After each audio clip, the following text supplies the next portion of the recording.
Hey guys, welcome back to my channel. Hope you're all doing amazing today. In this video, we're diving into the latest updates about Kelly Ripa and Mark Consuelos. You don't want to miss this. So make sure to stay tuned till the end, and don't forget to hit that subscribe button. The morning sun rose over Manhattan with a soft golden glow, painting the skyline in warm light. But for Kelly Ripa, the day felt anything but warm. She sat at the kitchen table, wrapped in a navy robe, her fingers curled tightly around a mug of coffee she hadn't touched. The steam had faded long ago, but she hardly noticed. She kept replaying the night before, every detail, every moment, every tremble in Mark's voice as he staggered slightly and admitted something was wrong. The memory shook her all over again. A routine evening that changed everything. Just 12 hours earlier, the Ripa Consuelos household had been buzzing with normalcy. Mark was in the living room, reviewing lines for a small cameo role he'd agreed to take on. Kelly had been in the kitchen, flipping through a cookbook while planning a weekend dinner menu. Their son Joaquin was in the gym downstairs, and their daughter Lola was out with friends. Nothing felt unusual.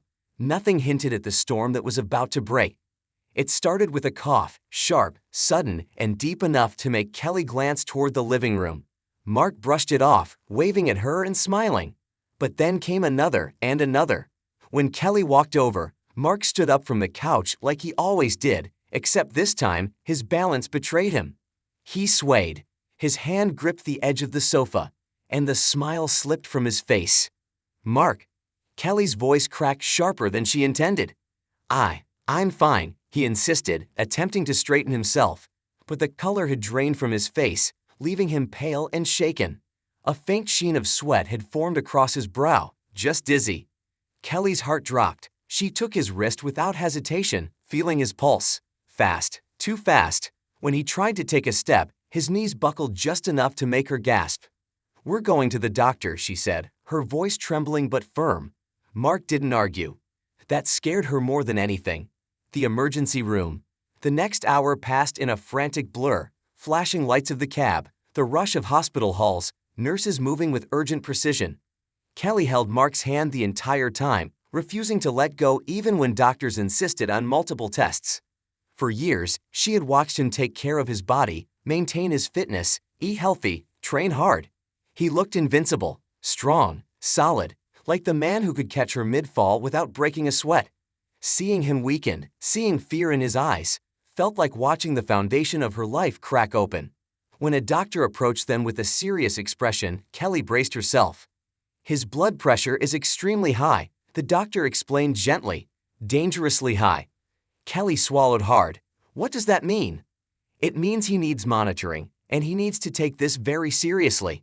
Mark nodded, but Kelly could see the worry flickering beneath his calm exterior. He wasn't scared for himself, he was scared for her reaction, and that only made her chest tighten more. They spent hours in the hospital, waiting for the medication to stabilize his levels. Mark cracked a few jokes, trying to lighten the mood, but Kelly could see through every forced smile. She could see the tremor in his hands, the tension in his shoulders. By the time they returned home, the city was wrapped in quiet night. And that night replayed in her mind over and over again as she sat at the breakfast table the next morning. The weight of fear. Kelly was strong. People praised her for her composure, her energy, her effortless way of turning even the most chaotic moments into manageable ones. But today she felt fragile, like one wrong word could shatter her. She rubbed her temples, her thoughts spiraling. What if she hadn't caught it? What if Mark had ignored the symptoms? What if he had collapsed alone? Her breath hitched. She pressed a hand against her chest, as though the pressure might keep the panic from rising. But it didn't. Footsteps approached softly from the hallway, and she looked up. Mark, still dressed in his loose sleep pants and a cotton shirt, walked toward her with a slow, steady stride. He looked a little tired, but much better than the night before. "Morning," he said softly. Kelly tried to answer, but her voice failed her. Instead, tears welled in her eyes. Mark's face softened instantly. He pulled out a chair and sat beside her, resting a warm hand over hers. "Hey," he whispered, "I'm okay." But the tears broke free. She lowered her head into her hands, letting the emotions she'd held back all night spill out. "You scared me," she finally whispered through shaky breaths. "You really scared me." Mark didn't say a word, he simply wrapped his arms around her, pulling her into his chest. She melted into him, gripping his shirt like she was afraid he might slip away again. "I know," he whispered into her hair, "and I'm sorry." Kelly shook her head. "Don't apologize for being human." He held her tighter. The conversation they needed. After several long minutes, Kelly sat up and wiped her cheeks. Mark brushed a strand of hair behind her ear. "I'm going to take this seriously," he said. "The doctor gave me a list of changes to make. I'm doing all of them." Kelly nodded, but her expression remained troubled. "I don't want you to do it for me. I want you to do it because you want to be healthy, because you want to be here." "I do," he said softly, "more than anything." She studied his eyes, brown, earnest, steady, the same eyes she fell in love with decades ago, the same ones that had carried her through marriage, parenthood, and every unpredictable chapter of life. But today, they carried something new, a vulnerability she wasn't used to seeing.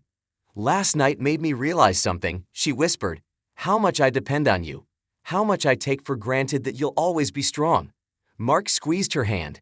"You think I don't depend on you just as much?" She gave a soft, wet laugh. "Maybe." He leaned forward, pressing his forehead against hers. "I'm not going anywhere." Kelly closed her eyes, letting those words settle into her heart. She knew he meant them. She knew he would fight, because that's who Mark was, a fighter. But she also knew that life could change in seconds, and last night had been a harsh reminder. Healing, together. Over the next few days, the atmosphere in their home shifted. Mark followed every instruction the doctors gave him. He changed his eating habits, adjusted his workouts, rested more, and paid attention to the signals his body sent him. Kelly hovered at first, watching, checking in, gently reminding. But eventually she eased, trusting that he was taking his health seriously. They walked together every morning through Central Park, something they hadn't done consistently since their early years of marriage. They held hands, talked about silly things, deep things, and everything in between. The frightening night slowly became a reminder of their love, their partnership, and the fragility of even the strongest bonds. One morning, as they reached their usual resting bench, Mark turned to her. "Thank you." "For what?" she asked, surprised. "For caring so much, for being scared." He paused. "It means you still love me like you always did." Kelly smiled, a real full smile that made her eyes sparkle. "Of course I do, more than ever." He kissed her forehead. "Then I promise to take care of myself the way you take care of me." And for the first time since the incident, Kelly felt a wave of calm wash over her. A love that endures. By the end of the week, life had returned to its gentle rhythm, but something had shifted, deepened, strengthened. Kelly and Mark had faced a moment of genuine fear, a moment that stripped away their usual confidence and left them with raw honesty. It wasn't just a health scare. It was a reminder. A reminder that love grows not only through joy, but through fear, through vulnerability, through the nights that shake your world and the mornings that slowly rebuild it. Kelly no longer clutched her coffee without drinking it. Mark no longer brushed off symptoms.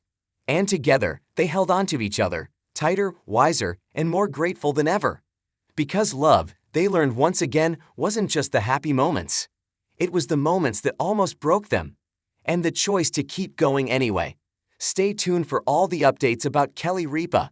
We are the first to publish all the information about Kelly Ripa and Mark Consuelos, so stay with us to get all the latest updates. And stay tuned to our USA Daily Drop for all updates.